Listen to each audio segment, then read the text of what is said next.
saya start coding form 4 tahun 99. So kita just cerita pasal website je lah ya. Kita jangan cerita pasal I punya background-background lain. So tahun 1999 saya dah belajar buat website. Masa tu kena keluar panjat pagar and pergi coding dekat cyber cafe lah. Sebab sekolah asrama kan. So fast forward sikit, 2001 is the first time I dapat paying job. Yang mana yang job berbayar. I dapat dalam 1,500 kot 2001 tu. Masa tu baru 19 tahun kan. Buat website untuk company lah. So time tu kat Malaysia memang tak ramai pun orang HTML. And buku HTML masa tu kalau nak beli ada dalam 200 kot. So kalau nak belajar buat website tu, kita selalunya right click, apa tu, sekarang inspect tool. Yang dulu is view sources. Dia situ je lah, copy code orang, paste balik, copy code orang, paste balik. Okay, so gedebak, sampai sekarang saya ada creative agency saya sendiri, ada staff, ada team yang design, ada buat copywriting, ada yang marketing, ada yang developer. Okay, so kita start terus lah. Website ni kan sebenarnya kalau orang yang baru nak buat bisnes, sejujur-jujurnya lah, kita kena fikirkan dulu kenapa kena ada website tu. Yang paling utama, kita kena ingat website ni adalah tools. Dia multiplier effect je. So apa yang kita cakap dekat dalam, apa yang content kita hasilkan, kita tak dalam website kita tu, dia akan multiply, akan repeat automatically tau. Same again and again kan. So, masalah utama yang saya nampak lah adalah orang letak banyak noise. Dia bukan signal tau, dia noise. Macam benda-benda detail-detail yang tak perlu letak, tapi dia letak. So untuk orang yang baru, okay, nak bagi mudahkan faham cerita ni, kita split into three type of business line. Kita start dengan startup, dengan SME, and then corporate. Kita tak masuk government lah. So government ni rasa macam banyak panjang cerita dia. Okay, so kita start. Boleh kita boleh masuk sikit guys gitu. Okay. Okay. So first kali kan, kalau kita baru je start business, macam baru daftar SSM semalam ke, atau baru nak dapat produk ke, seboleh-bolehnya try avoid buat website lah. Sebab website ni, sebab kita tak apa-apa clear dengan business kita lagi tau. So the best is kita clearkan dengan business kita dulu, boleh terjual 1, 2, 3 sampai 100 ke, dah boleh dapat dalam 5,000 ke 20,000 sebulan, barulah kita fikir nak ada website. So, macam saya cakap tadi, website ni dia tools communication je. So tak semestinya kita perlu ada website. Kalau baru start tu, Facebook page dah okey dah. IG shop dah okey dah. So as long as you ada satu tempat lah yang mana you nak refer tu. So kebanyakan orang, dia ada tempat macam-macam tau. Ada Twitter, ada Facebook page, ada Instagram shop. Tiga-tiga lah. Tapi tiga-tiga aktif. Tiga-tiga shop dia sendiri-sendiri. Bila dah level macam tu, kadang-kadang bila baru start okey lagi lah nak manage kan. Tapi bila dah start datang order, dah nak kena handle WhatsApp banyak, time tu baru ada keperluan untuk nak buat website. Okay. So untuk nak buat website ni, kalau macam still early lah, baru profit sebulan dalam 2,000 ke 5,000 ke, saya cadangkan pakai digital store yang saya ada buat post hari ni. So boleh refer balik kat post tu. Boleh pin tu tak tahu macam nak buat benda tu. Okay. Tapi yang paling penting sekali dalam website adalah dia tak kisah apa-apa level ni tau. Elakkan shop sendiri. So shop sendiri ni benda yang paling susah nak buat sebenarnya. Sebab kita tak sedar pun bila kita banyak sangat bercakap pasal diri sendiri. Kita terlalu obses dengan produk kita. Kita rasa macam produk kita boleh solve semua benda. Selalunya jadi macam itulah. Okay. So dalam fasa startup ni, macam saya cakap tadi, kita tak perlulah nak buat website. Kalau boleh, pakai apa yang dah ada, pakai je Shoppergram, Kia Store, apa kan. As long as ada rumah digital yang kita boleh campakkan link, hantar ke situ, hantar ke semua orang ke situ je. Kalau boleh satu shop je lah, janganlah banyak-banyak shop Okay. So saya suka patah balik kepada asas tau. Asas bisnes adalah get notice and get paid. So get notice ni is biar orang kenal dulu, lepas tu terima bayaran. And ada terima bayaran, ada profit, baru you invest lagi in get notice, lepas tu get paid lagi. So cycle tu tak akan berubah tau antara dua tu. Get notice, get paid, get notice, get paid.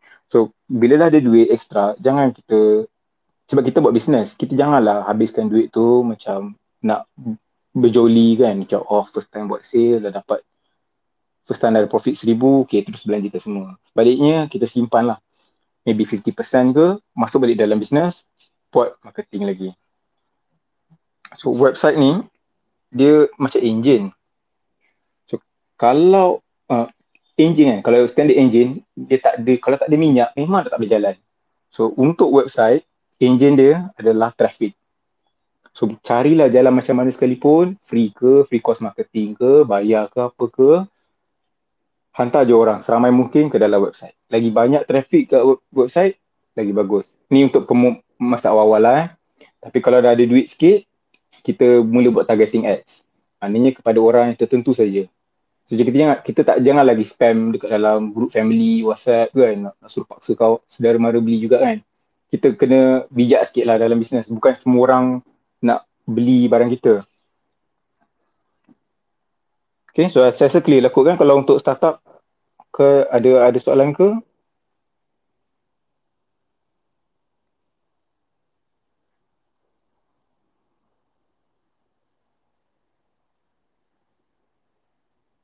Dia sebenarnya agak-agak diri sendirilah perlu ke tak perlu. Kalau boleh handle load, okay lah, continue je lah. Tapi kalau ada seorang ni, saya pernah buat sales call lah dengan dia. Dia cakap sehari dia handle lebih kurang 100 WhatsApp. Tu saya tanya dia, macam mana you nak close semua ni? Kau tu lah kadang tak sempat nak hantar anak lah, anak tertinggal kat sekolah lah. Dia macam, akak ni kalut ni, janganlah macam tu kan. So, you better buat website. Tapi bila kita bincang-bincang, bajet tak kena lah. So, I cadangkan orang lain lah, ambil orang lain lah. Okay, so kalau, betul, betul. Cuma yang masa saya borak dengan akak tu maybe dah, cerita tu 2-3 tahun lepas. So, tak adalah shop program semua ni lagi. Benda tu belum betul-betul matang lagi. Okay, so, ramai tak yang bekerja dengan company sekarang? Boleh bagi sign tak? Nak tengok sikit.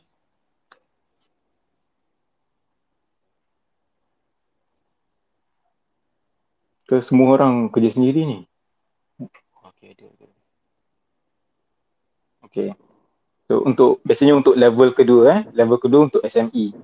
So bila business dah stable, dah pasti stable dah, ataupun kita kerja dengan orang and bos cakap, okay, lu cari orang lah untuk buat website. Now, yang key criteria dia ada 3 benda je untuk website ni. Satu, dia mesti functional. Maknanya dia kena load cepat lah. Tu salah satu lah. Load cepat, mobile responsive, apa lagi? SEO friendly, benda macam tu content ni memang tak boleh lari. Ini number one rule dalam website. Kalau content you macam terlalu banyak sangat tulisan, orang pun tak baca. Kalau pendek sangat pun orang tak faham konteks. Dan last kali, design. Design ni adalah satu benda yang kebanyakan kalau saya deal dengan SME, dia banyak ragam sikit lah. Dia macam suka ikut gerak hati dia sendiri. So range website, harga website kalau untuk SME, dia biasa 5,000 ke 25,000 lah. Jauh gap dia tu kan. So kalau below 2,000 tu, saya cadangkan tak payah ambil lah. Sebab orang-orang Cina kan, secara jujurnya lah, dia macam baru nak build portfolio dia tau. Dia baru je mungkin habis kelas kat Udemy, okay lah nak buat website. So dia tak berapa kisah pun, dia macam pada dia janji website ada. So kalau you dalam kalau kita SME, kita katalah profit kita, katalah revenue kita dalam 300,000 setahun lah. So you kena invest in quality tau. Jangan invest dengan benda-benda yang macam website 300. Kita dah tak boleh, dia bukan lagi tahap yang main-main lah. Dia bukan tahap yang macam asal ada. Betul. Mungkin lah ada orang cakap rugi kalau invest kat dalam branding ni. Tapi benda tu pun you kena tengok, kena buat due diligence sikit lah. Tengok designer macam mana, apa dia punya background and apa yang dia offer, apa skop kerja dia, apa yang previous work dia, apa yang dia akan nasihatkan kita. So kebanyakannya bila saya ambil customer-customer, dia suka ikut sendiri dia. And pada saya tu antara big mistake lah. Sebab bila kita buat satu design tu, kita bukan design untuk kita seronok kita tau. Kita akan fokus kepada user dia, customer dia. So bila kita dah fokus kepada customer dia tu, seboleh-bolehnya dia janganlah ubah banyak sangat. Janganlah, kita design tu memang untuk manusia, untuk channel, untuk pelanggan dia lah, dengan copywriting betul, dengan gambar yang kena dengan topik yang dibincangkan dalam page tu. Ramai orang yang rasa macam benda ni benda seni, okay, kena campur tangan. So sebagai designer, kita nak habis job tu awal, kita tak nak belah benda tu drag lama-lama kan. In the end, kita ikut je lah apa cakap customer tu. So ini rugilah. So most of the time kita, dalam agensi saya sendiri, kalau saya tanya sales team saya lah, kita punya closing rate macam mana? Closing rate tak tinggi sangat pun. Tapi kalau kita menang pada harga paling tinggi tau. Ni nak jadikan konteks kita lah, kita menang pada harga tinggi. Tapi bila company, and selalunya 2 kali ganda lah, kalau katalah, so second quote tu adalah 12, katalah 12,000, kita orang dalam 24,000, macam tu lah. Okay. Kita work together, okay, fine. Tapi dia punya mentality, dia tak nak ikut cakap designer. So designer ni banyak level juga tau. Designer yang kalau paling macam tu, yang paling baru start tu, bukan macam lah, sorry. Yang baru start tu, dia 300 ke 2,000 macam tu lah. Tapi bila you dah deal dengan level consultant, and dia lebih cakap kepada pasal macam mana behavior, macam mana psikologi orang dekat website, dah cakap pasal teknologi, macam mana nak load faster, macam mana nak integrate dengan sistem lain, and user flow, UX, dia dah level lain tau. So seboleh-bolehnya lah, kalau you nak hire orang untuk nak buat website and you choose quality, you dengarlah nasihat dia. Sebab diorang ni bukan orang-orang biasa. Dia mesti orang yang dah 4-5 tahun bertahan dalam industri. Maybe that, maybe betul. Maybe dah lebih daripada tu dah. Ini orang-orang yang selalu tengok data again and again tau. Yang kadang-kadang datang kat kita macam, you boleh tak sambung habiskan website ni? Macam apa jadi dengan developer sebelum ni? Oh, dia dah tukar bidang. Dia cakap dia tak buat website dah. Sekarang ni dia buat benda lain lah. Dia buat social media posting. Dia buat jual buku. So murah-murah ni pun tak bagus sangat. Mahal-mahal sangat pun tak bagus juga. Okay. Kalau mahal-mahal pun kena tengok juga. Ada satu prospek saya lah. Saya segan, saya tak boleh sebut nama lah. Tapi sekarang ni dia komplain lah. Dia charge kita 150,000. Tapi rupa-rupanya agensi ni HTML pun tak erti. So bukan dia prospek saya lah. Tapi dia sebenarnya kawan, tapi dia prospek lah. Dia just tak jadi ambil dengan kita sebab dia bos dia suka company lain lagi satu. So dia hire company tu, bayar 150,000 lah kat company tu. So far baru bayar 40 kot macam tu lah. Okay. Tapi HTML pun tak tahu. So bila you nak pilih designer ni kan, I think yang betul-betulnya you tengok due diligence lah. Masuk website orang tu, check every single page. Setiap satu page tau. Maknanya jangan ada page yang tiba-tiba ada lorem ipsum. Ataupun yang tiba-tiba gambar Mak Saleh. Ni kita tahulah. Dia confirm ambil template mana-mana, dia letak, lepas tu dia tukar sikit-sikit je. So yang prospek saya tu dia kena scam lah basically. Sekarang ni dah 13 bulan tapi tak siap-siap lagi.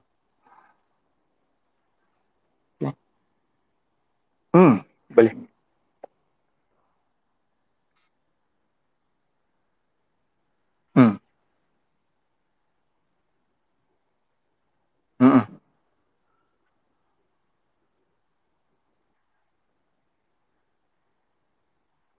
Okay, satu lagi yang saya suka tekankan is tengok portfolio dia. Siapa yang dia pernah work with. Size dia sama tak dengan dia. So kalau katalah kita SME kan, kita ada 20 orang staff. Lepas tu kita nak hire dia, rupa-rupanya dia buat customer-customer dia semua 100 staff and above. So dia dah berlaku mismatch tau kat situ. So bila mismatch ni kadang-kadang okey, kadang-kadang tak okey. Tapi most of the time tak okey lah. Uh, yang nombor dua tadi portfolio kan. First kali dulu dia tengok every single page. That kan is portfolio. Third is kalau boleh you just google je nama dia tu. Tengok apa review yang orang tinggalkan. Kadang-kadang ada staff yang tak puas hati, dia akan tulis kat blog dia. Aku bilang company ni haram jadah. Apa-apalah, adalah cerita-cerita dia kan. So kita kena dengar from both side juga tau. Kadang-kadang kita dengar from web designer akan, sebab dia pun salesman, dia akan cerita benda-benda manis lah. So kita pun kena tengok from the other side juga.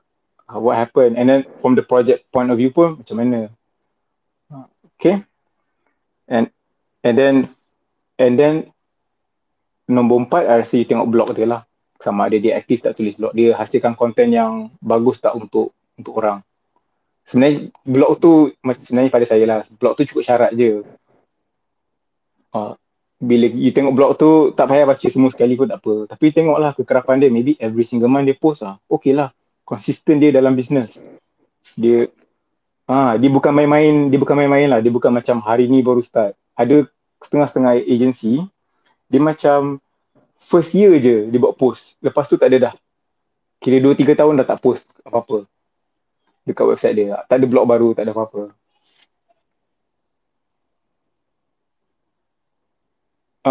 Selalunya macam tu, owner dia tu, dia dah ada projek lain. So, web design ni sebab dah ada team, jalan je lah, jalan je. Selagi ada untung, jalan je. Okay?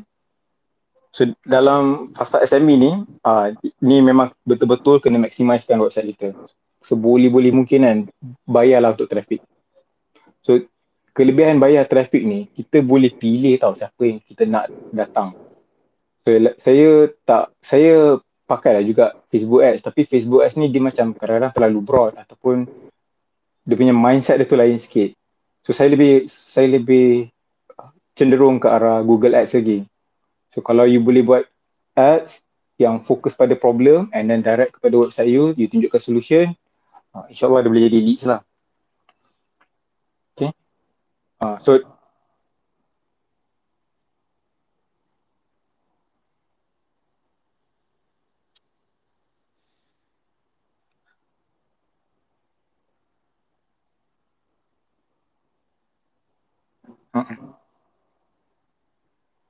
betul? Betul? Dan tu, tujuan lain pula untuk SME adalah tarik pekerja. So, ramai orang terlepas benda ni. Betul. Bila katalah kita SME yang 20 orang lah satu team kan. And then you buat job iklan lah dekat Jobstreet, dekat Indeed, dekat Job Malaysia ke mana-mana kan. Kalau selalunya lah orang yang nak apply kerja, yang bagus nak apply kerja ni, dia akan research tau. Dia akan cuba pergi ke website cari. Tapi kalau dia pergi ke website tu and then dia tak jumpa sangat detail dia, so di in the end dia takkan apply pun dalam company tu. Selalunya good candidate ni dia akan study pasal company tu, lepas tu dia tengok align tak dengan aku punya goal.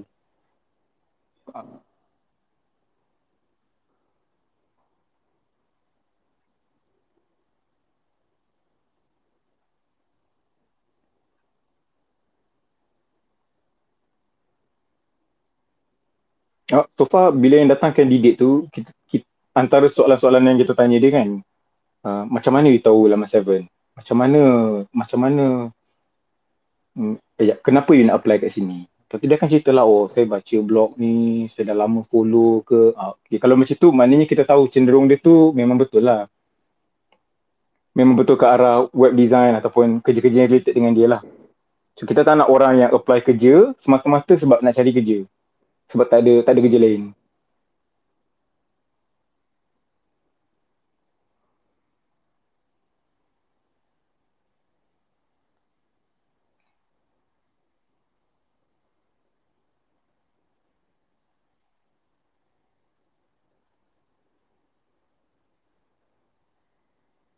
Betul.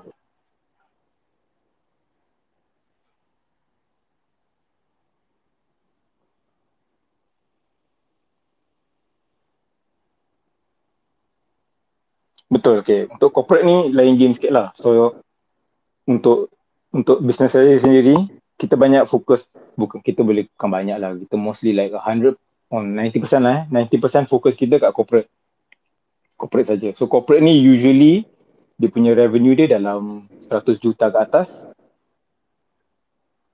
Okay. Ya, walaupun dia punya revenue dalam 100 juta ke atas, tapi dia still kedekut juga buat website. Dia mesti ada benda-benda pelik-pelik. Tapi kita okay. Sebab selalunya dengan corporate ni, dia macam relax-relax. Dia relax-relax, dia take time nak make decision. And kita pun relax, dia pun relax. So tak ada gelabah-gelabah. Kalau ada benda short, kita boleh bagi tahu dia, boleh tak buat VO. Boleh VO ni variation order, mana tambah lagi. Dia okay je lah sebab dia ada duit kan. But yang susahnya dekat corporate adalah decision maker. Kadang-kadang decision maker dia boleh layer. So selalunya lah, fokus corporate, dia tak fokus untuk tarik pelanggan sangat. Sebab banyak, bila dah level corporate ni, dia punya deal dia banyak berlaku belakang tabir. Ya, kita pun tak tahu sama ada masuk tender ke, proposal ke, ada network ke, ada kabel ke. Kita tak berapa clear on dia punya pelanggan. Tapi yang paling utama adalah dia nak tarik pekerja. So, sebagai contoh kan, siapa kat sini, di kalangan kita kat sini kan, pernah masuk website Petronas?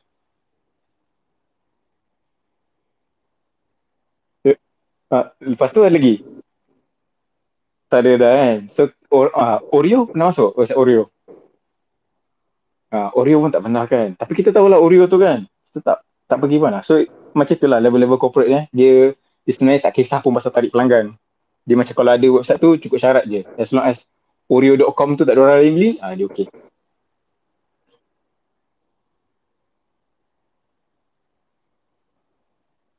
Talent, yep. Nombor dua dia adalah investor. Dia ni betul. Yang nombor dua ni investor. You bayangkan kalau katalah website Petronas tu tiba-tiba down seminggu. Apa akan jadi kat saham dia? Petronas tak ada saham Petronas tak ada saham. Okay, betul. So apa akan jadi? Down lah. Semua orang ingat bisnes dia dah tutup ke, dah bankrupt ke. So semua orang akan pakai jual. Sebenarnya technical glitch je.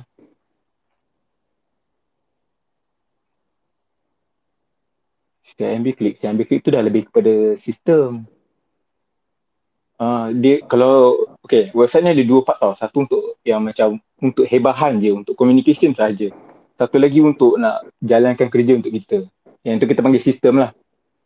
So macam Shopee tu dia lebih kepada sistem instead of hebahan lah. Yang hebahan ni macam macam kalau zaman awal Twitter, zaman awal Facebook, dia hebahan je. Tapi sekarang dia mungkin bukan sekarang, dia dah lama dah move ke arah sistem yang ada kumpul data point pengguna, lepas tu dah start buat ads kan, ada integration sana sini kan. So, normal lah untuk website daripada bahan-bahan menjadi sistem. And kebanyakan lah untuk corporate, saya akan fokuskan diorang move dia punya website tu ke arah sistem. Kita jangan sibuk nak buat marketing sangat, tapi fokus kepada macam mana nak improve kita punya website and untuk user kita. Dan dari segi vendor, dari segi investor, senang cari detail, annual report. Lepas tu untuk katalah untuk media, dia nak buat berita kan, dia nak press release semua tu, kita mudahkan diorang, kerja-kerja diorang ni. So mungkinlah kita buat newsletter, sign up and then hantar automatically. Ada all the automation lah yang involved. Okay, so kita balik kepada point asal point utama balik so sebenarnya dah habis ni pun. Okay, kita balik kepada point asal. Website sebenarnya adalah tool untuk communication saja. So kita bayangkan dia macam megaphone. Apa yang kita cakap kat megaphone tu, itulah yang akan keluar secara kuat. Dia jadi amplifier kan. So kalau kita melalak dekat depan megaphone tu, melalak lah jadi dia. Ada orang nak dengar ke? Mungkin orang lari kot. Okay, tapi kalau kita cakap benda yang bagus, benda yang membantu customer kita, insyaAllah dia akan datang lagi dekat lah. Okay.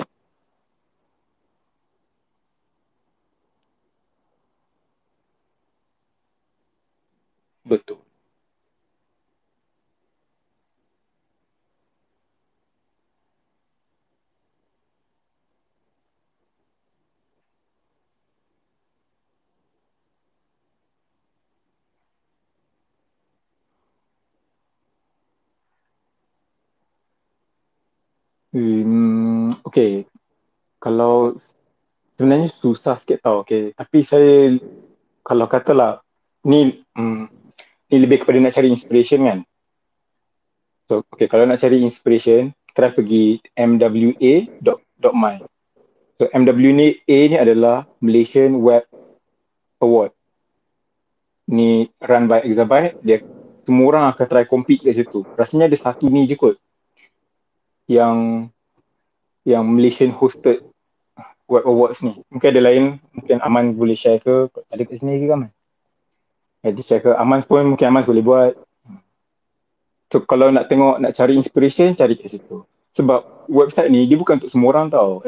Kalau you ada website, katalah you jual kek kan. I tak makan kek. Okay? No matter how orang force I pun, I takkan beli kek tu. Takkan keluar wallet sendiri beli kek tu. Kecuali kalau anak minta atau bini minta. Then bayar je lah. So kalau jual kek, and then cuba target lelaki umur 30-an, memang takkan belilah. Memang takkan masuk pun. Memang takkan masuk pun. So dia depends dia depends. Dia banyak depends kepada business tu sendirilah.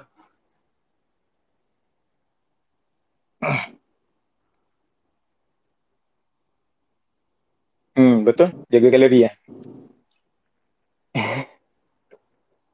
Oh, betul. So siapa? Okay, kita boleh buka soalan lah.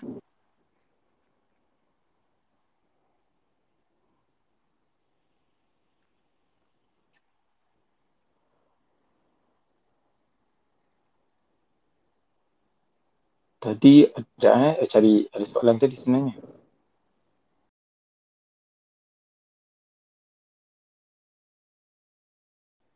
Tuan Ikmal. Okay, teruskan.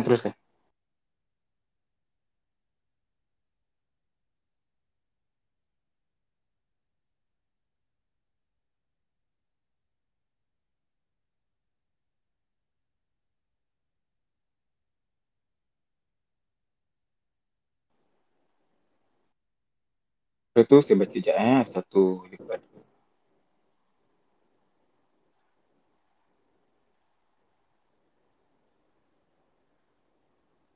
Okay, Tuan Buhari cakap tak dengar seorang. Tak dengar suara Kauthar. Okay, so keluar, masuk balik. Try keluar, masuk balik. Ataupun tutup Twitter tu, kill ad, masuk balik lah. Saya pun kena banyak kali. Oh, dah banyak kali. Okay, tak tahulah macam mana Masalah technical.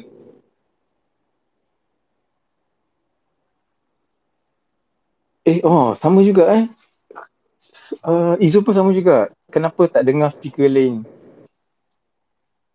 Semua orang yang lain dengar ke? Dengar dua-dua side ke dengar sebelah?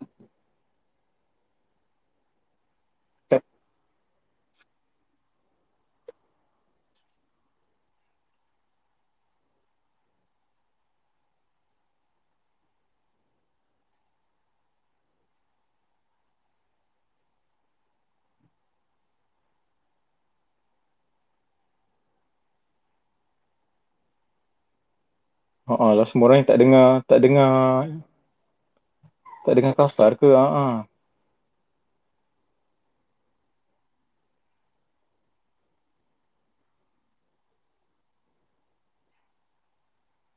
Boleh. And lepas tu kita masuk balik lah.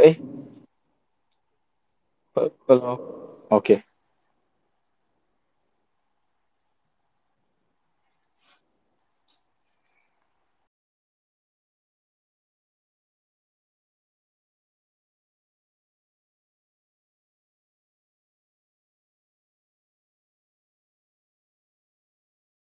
Apps is that kalau apps tu orang tak pakai hari-hari, orang takkan download.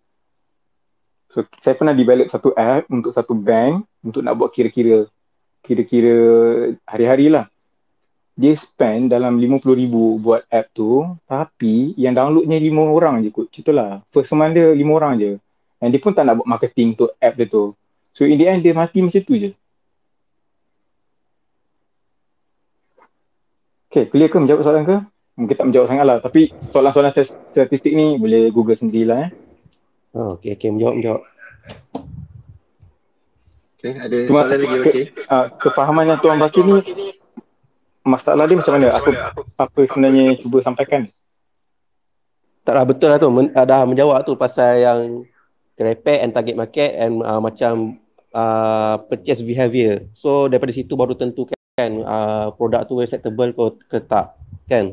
So sebab saya tanya ni pasal data tu pula, dia regarding this one jugalah. Mungkin sebab ramai orang tak familiar dengan website lagi ataupun website purchase ramai orang tak familiar lagi ke, masih dengan WhatsApp lagi ke.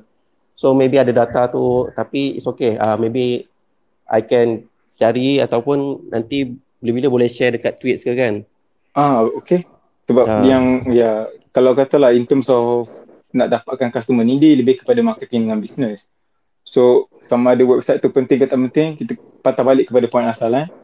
Website adalah communication tool.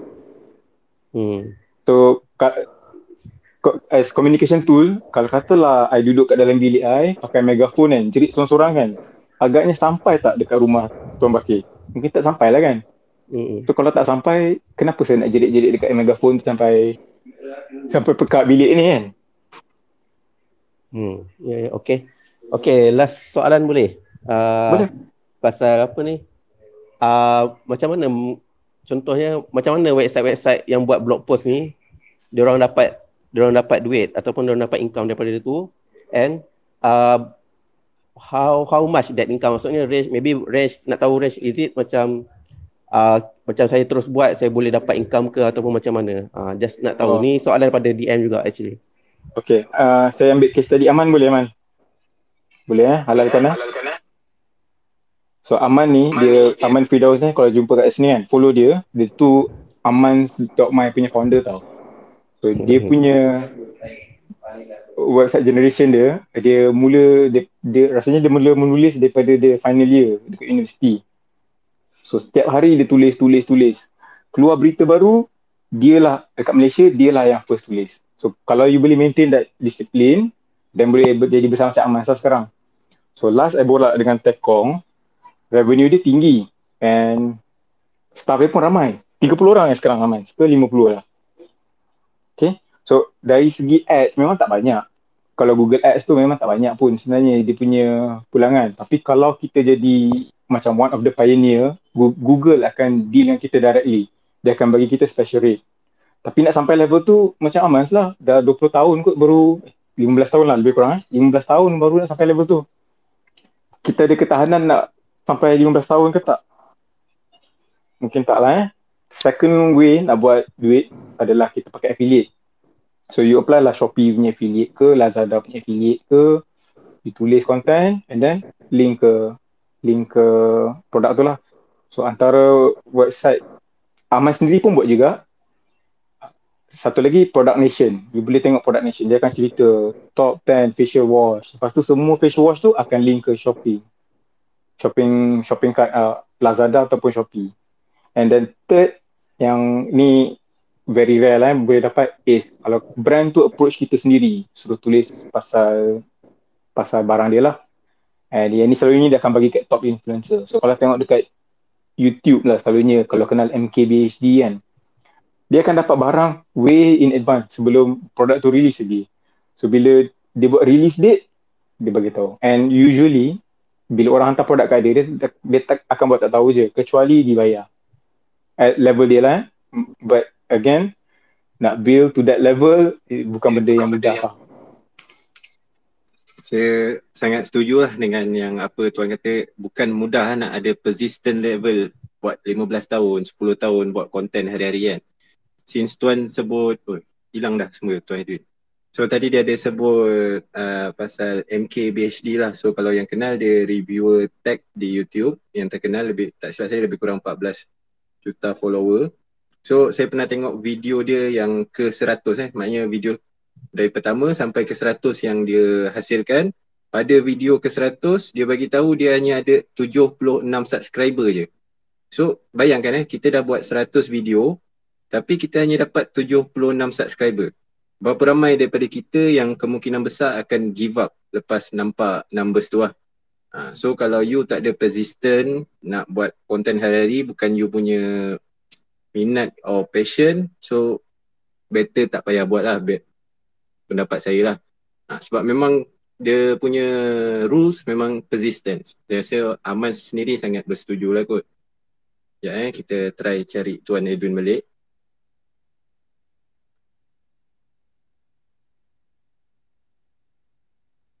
Dia jadi listener. Oh, dia ada kat listener Dia, mana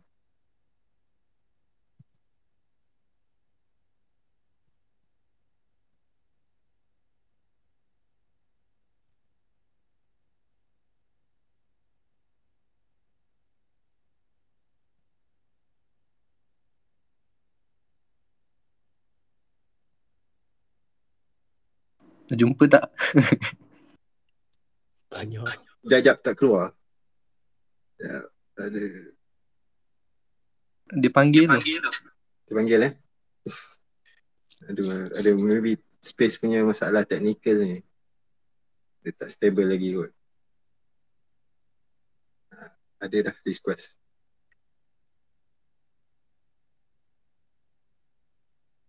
Alright, Tuan Edwin. Mungkin space dengki sikit dengan Tuan malam ni. Saya tak rasa ni masalah space lah. Rasa ni masalah phone. Phone kena tukar phone lah nampaknya. Ini baru lagi. Kalau dia sleep, dia terus padam. Tuan Edwin. So, ni Ali Haji ni. Hello, ya hello, saya. Ali sila Ali. So kita ada dalam 10 ke 15 minit lagi lah kita akan terima soalan and then kita akan tutup lah ruang space ni. Silakan Ali. Tuan Edwin, saya nak tanya berkenaan dengan jika preparation lah dari persediaan, kalau ada hacker ke nak hack website tu, apa antivirus yang paling kuat, yang paling yang kental lah untuk lawan hacker-hacker ni supaya tak dapat dia masuk dalam website tu? And then ada tak backup, maksudnya website yang mana yang tu macam mana proses dia pergi ke backup, ada satu macam Google external ke, maksudnya untuk menyelamatkan data-data tu? Okey Tuan, soalan yang baik. Okey, saya just nak dapatkan daripada background Tuan lah. Tuan tanya dari segi business owner ke ataupun dah memang ada website ke atau sekarang kena hack? Just apa, tak ada apa, saya tak ada website, just knowledge lah, saya suka tanya. Okey. Okey, saya tanya sebab saya tak nak bagi soalan benda-benda teknikal sangat sampai pening kepala kan. Okay.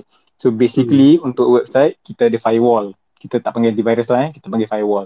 So firewall ni akan filter apa yang kita nak, apa jenis traffic yang kita nak ataupun based on location. Apa-apa jenis filter yang kita boleh fikir, firewall tu mesti dah ada. Dan secondly, backup. Kalau katalah satu hari you buat website and then bila dah habis, website tu dah publish, make sure ada maintenance. Sebab bila ada maintenance, orang tu akan buat backup sama ada daily ke, weekly ke. And kalau down, dia boleh restore balik backup tu cepat je. Dia ada banyak method lah nak restore backup ni. Tak payah, boleh store kat Google Drive, boleh kat Dropbox, boleh download kat komputer sendiri, ataupun boleh store kat dalam server tu sendiri. Ada banyak cara lah backup.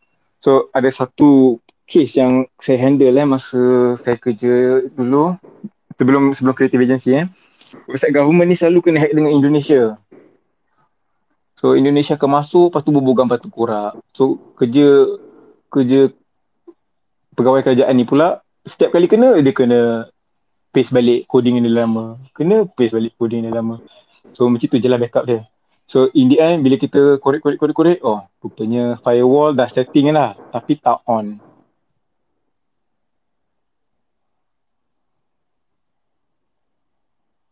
Boleh. Okay, tadi nak tambah yang Baki tanya tu lah, yang apa, penerimaan website tu. Baki ada Baki nak tambah point. So kalau macam website ni dekat Malaysia, dia lebih kepada saya cakap into branding lah. Kalau macam servis kan, let's say kalau satu kawasan tu dekat Kajang ada 10 jenis kedai spek, so orang ke Google dulu kan, kedai spek kat Kajang. So website mana yang keluar dekat Google tu, link ranking dia tu, yang tu lah selalunya akan dapat traffic banyak. Yang tu lah orang akan percayalah. Dikira macam bila ada website ni, you punya brand, you punya business tu dah establish. So tu salah satu kelebihan website lah. Kalau macam produk-produk ke apa, dia kurang sikit, tapi bila ada tu sama juga, you establish you punya brand. You kira dah macam an established brand lah untuk sesuatu produk. Tu sajalah. In term of soalan ada nak tanya, tapi takut teknikal sangat. Pasal hosting. So kalau macam cloud ke atau shared hosting ke, berbaloi ke macam kepada cloud? Macam tu lah. Soalan berbaloi atau tak ni kan. Kalau saya selagi boleh mampu bayar, pakailah paling bagus sekali. Kalau mampu bayar Mercedes bulan-bulan, pakailah Mercedes. Kalau takat mampu tahap kancil Asia je, pakai je lah tu dulu. Dia tak kisah pun. As long as, pada saya lah selagi website tu bagi lead, selagi website tu bagi duit kat kita, generatekan customer untuk kita, selagi itulah you kena jaga betul-betul. Protect at all cost.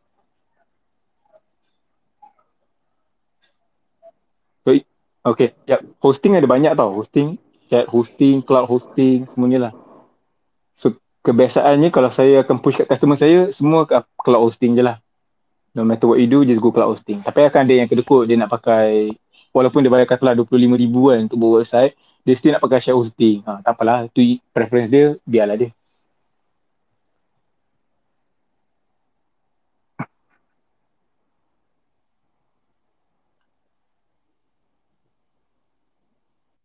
Okey, saya nak tanya. Kebiasaannya bila saya menggunakan Facebook Ads ke ataupun Instagram Ads ke yang untuk link ke website, trafik banyak masuk tau, tapi dia lebih sekadar tengok je, dia tak beli pun. Adakah purchasing power dekat untuk produk saya tu lebih kepada orang suka close guna WhatsApp ataupun website? So boleh minta pandangan tak? Terima kasih. Tuan Miza jual apa? Saya lebih kepada copywriting lah. Mostly jual copywriting lah. Jual copywriting template ke apa? Saya servis copywriting. Servis copywriting. Tapi banyak masuk tapi orang tak beli. Ya. Okay. Sebenarnya kalau macam ni pasalnya banyak punca tau. So selalunya kena, first kali saya akan tengok Google Analytics lah, mana dia pergi. Okay. So it could be, dia boleh jadi sebab tau. So salah satu sebab dia adalah dia slow loading. Second, sebab susunan teks tu tak nampak. Atau and then third, probably dia tak jumpa CTA dia kat mana. And then finally, last sekali lah, ni yang paling common sekali, copywriting tu sendiri tak best lah. Okey, baik, faham.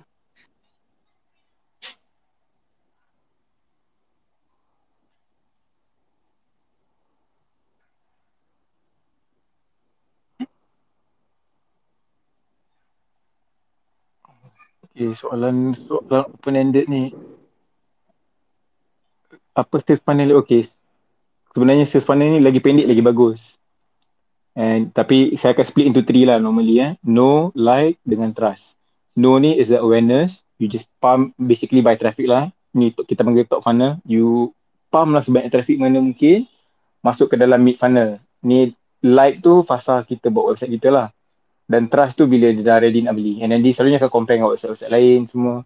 So tiga asas tu lah. Kalau nak pendekkan boleh juga. Daripada know ke trust pun boleh juga. Kalau kita the only one yang jual benda tu. So contoh macam produk tudung scarf dark kan. Benda tu sekali dia publish, I rasa dalam 15 minit dah habis lah. So dia terus know, bagi tahu dekat Facebook dia akan launch bila, and then trust, dia tak ada like lah. Sebab semua orang akan percaya dia je. And then secondly, harga website yang okay-okay kan. Okay-okay tu susah sebenarnya.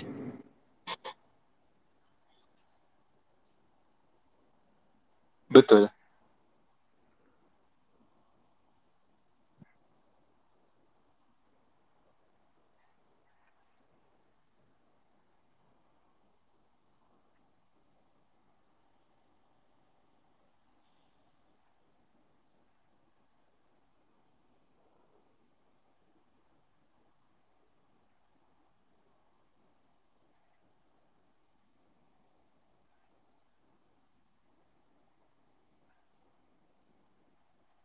Betul. Okay.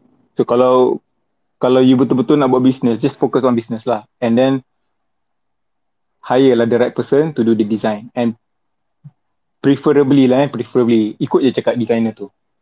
Ikut je cakap dia. Sebab dia takkan design buruk-buruk untuk kita tau. So dia tak ada akan sabotage kita.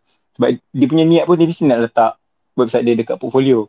So kalau you tengok pergi mana-mana website lain yang ada portfolio, selalunya itu adalah kerja yang tak dikacau customer sangat. So cantik lah. Okay. And then in terms of katalah nak basically budget untuk website lah. Saya suka letak dalam 10 to 20% of revenue tu, apa yang kita ada, katalah kita buat 100,000, 10 to 20% kita spend untuk marketing. Tapi janganlah katalah 10% kita ambil kan. Kata kita petik je number lah 10%. 10,000 tu kita belanja kat website. Tak boleh juga sebab kita tak ada duit nak bayar traffic pula. So you halfkan ke ataupun you quarterkan ke. So 2,500 budget you, itu je lah. Just go for it je lah.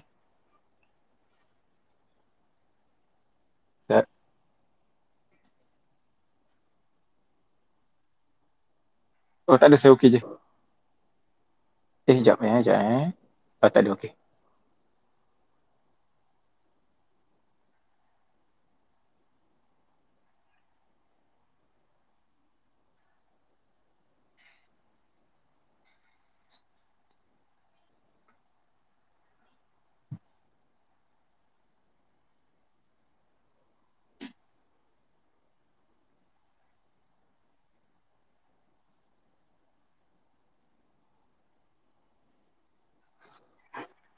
Okay, so a long story short, ada 3 benda je kita nak tengok kat website tau.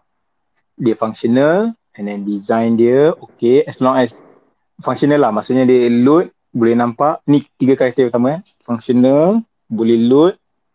Second, design wise, kita tak rasa serabut and rasa senang, and design untuk scan, mana as simple as possible, jangan terlalu serabut sangat.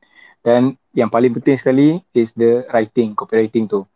Adakah copywriting kita terlalu berjela-jela sampai tak jumpa point dia, ataupun terlalu fokus kepada diri sendiri, ataupun terlalu fokus kepada produk dan kita abaikan customer. So kalau copywriting, selalunya lah kalau yang tak ada maaf bagimu ni adalah copywriting. So kalau copywriting teruk, tak kisah load laju ke, design cantik ke, memang tak ada orang beli. And then second point is, kalau bercadang nak buat website kan, kita ikut kemampuan sendirilah. Okay. And kalau boleh avoid yang murah sangat dan avoid yang mahal sangat. Yang mahal sangat biasanya scam, yang murah sangat pun biasanya scam. So carilah bell curve tengah-tengah kita. Dalam 5,000 ke 15,000 tu okey lah tu. Untuk SME Untuk government mungkin lain rate lah. Banyak lagi technical problem yang kita kena tengok. Banyak birokrasi lagi. And untuk startup, saya cadangkan pakai link. Pakai link cuba rujuk balik Twitter post saya. Saya baru buat tengah hari tadi. And pakai situ je lah. Yang antara yang okey lah kalau nak betul-betul nak buat shop from scratch kan, yang mahal sikit is Easy Store. Yang tu banyak customization yang kita boleh buat sendiri. Dengan Shoppergram pun okey juga. And kalau nak betul-betul murah lagi, pakai Yeza. Yeza pun murah. Kia Store murah. Dengan satu lagi order lah. Semua try je.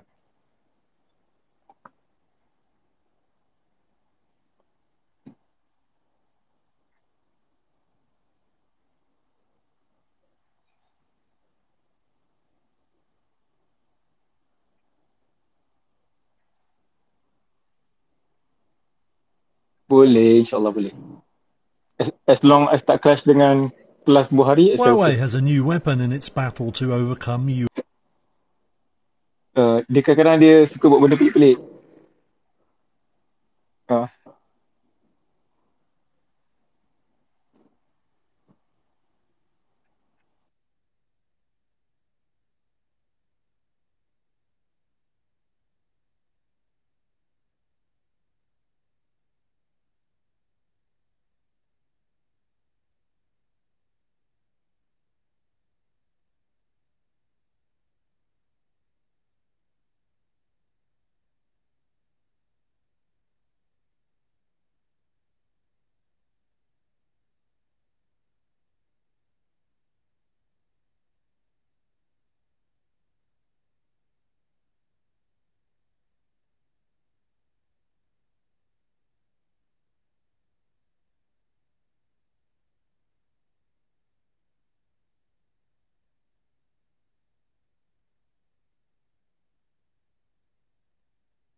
Sama-sama. Terima kasih Costa sebab menjemput saya. InsyaAllah.